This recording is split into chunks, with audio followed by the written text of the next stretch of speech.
and welcome back to another episode of 5 Things That Are Different in Canada. Just a reminder that this is my experience of things that are different in Canada, having moved here from South Africa, here being Calgary, Alberta, Canada. First difference for today's video is about fire hydrants. Here in Calgary, the fire hydrants are green. I'm only used to seeing red fire hydrants. Initially, I was thinking, why would they be green? Because then they kind of blend in with nature when the nature is green and not white from the snow. But then I realized maybe that's the point, that they do blend in, but you can still see where they are. Anyway, I don't know why the fire hydrants are green, but here they're green. And in South Africa, the fire hydrants are red, or the really old ones, I think, are still silver. Next difference, and I think this is province specific. I'm not sure if all the provinces in Canada have this, but when we purchase a beverage, whether it be in plastic or Tetra Pak or glass or aluminium, we pay a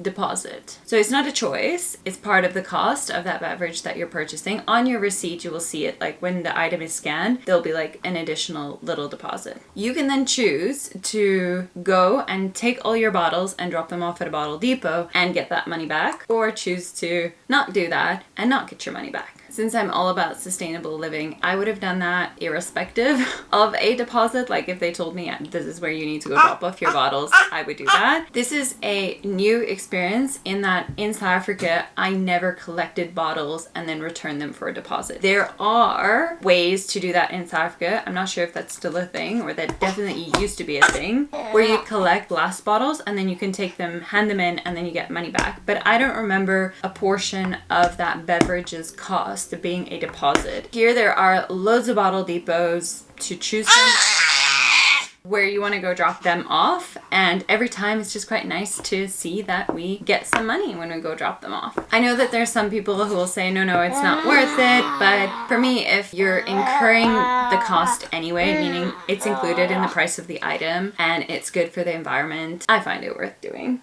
And if my husband's watching this, he's probably going to say, you say that because you're not the one doing it.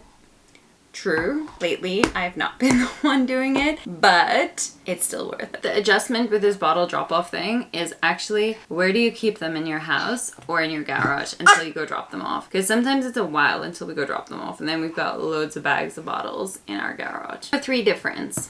This one took me an embarrassing amount of time to realize. The tumble dryers are called dryers. We spoke about this, and they're large. One day ours broke, and our landlord said something about checking that the vent is not blocked. And I was like, obviously it's not blocked, and like obviously I clean out the filter. With this whole like our dryer wasn't working thing and having to check, I realized that the air blows out the house and not out the front of the dryer. Our tumble dryer in South Africa used to blow the air out the front, and this one has a pipe that blows it out the house. Now the reason this is embarrassing that I didn't realize this is I realized this about 7 months into living here, and I'm the one who does our laundry, and I just never realized that when the dryer is on, our house doesn't heat up the way that it used to in South Africa when that hot air is getting blown out. And I just didn't realize that the air was going out the house.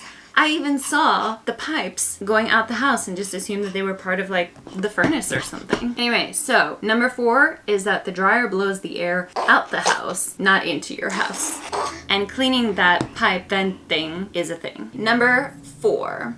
This one is probably not a major surprise to anybody, but here in Canada, you pump your own fuel. I remember once I saw a meme on Facebook where someone who wasn't from South Africa was speaking about the differences in South Africa, and they were like, you rock up to have petrol put in your car, sit in your car like a king. I've grown up my whole life just sitting in the car. So when we moved here, whenever we pull up to a petrol station or a gas station, I would forget that I have to get out and do something. So I would just sit there sometimes waiting. I know that there are fuel stations here, people have told me, where somebody will assist you. I haven't seen them. We haven't used them. I have a new respect for petroljochies, fuel attendants in South Africa, in that when I cleaned our windshield, did that whole like that thing, they do it so well. Like they make it look so easy. When I was doing it, I didn't find it that easy, and I didn't look as graceful as they did. I'm not gonna lie, I miss having someone who pumps my fuel, especially when it's cold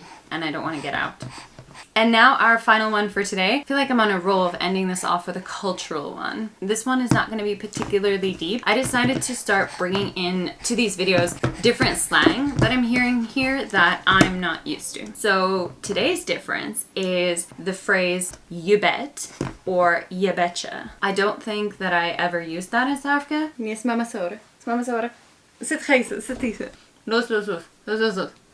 But here, it's a phrase that I hear almost daily. I also think it's kind of catchy, so you do find yourself saying it, even though that's not something that I said in South Africa. So someone will be like, da-da-da, this thing, and you're like, yeah, you bet. With you bet, I'm going to end today's video of 5 things that are different in Canada. If you like this video, remember to like this video and subscribe if you want to see more of these videos.